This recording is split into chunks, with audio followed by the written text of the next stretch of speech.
नमस्कार मित्रांनो, आपण पाहत आहोत महाराष्ट्रामध्ये, पंजाबमध्ये, परत उत्तराखंडमध्ये जे पुराणी म्हणजे भूकंप माजवला आहे. जिथं जिथं जिथं बघावं तिथं आपली नजर जाईल, तिथं आपण बातम्या ऐकतो की इकडं पूर आला, तिकडं पूर आला.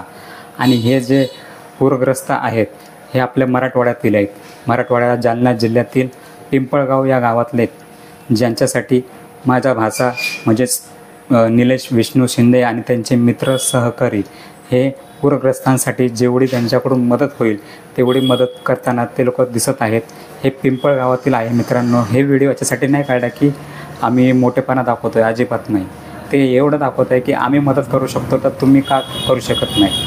मित्रांनो, आपण ज्या समाजात राहतो ना, त्या समाजामध्ये, त्या देशामध्ये ज्या आपण चार चौघामध्ये वावरतो ना, तर त्यांच्यासाठी आपण काही ना काही केलं पाहिजे. प्रत्येक महापुरुष बोलतात की तुमच्या हिश्श्यातला 10 ते 20% वाटा हा समाजासाठी तुम्ही दिला पाहिजे. वेळ दिला पाहिजे, पैसाही दिला पाहिजे. जेवढं तुमच्याकडून होईल तेवढं तुम्ही समाज कार्यामध्ये आपला वेळ घालवला पाहिजे.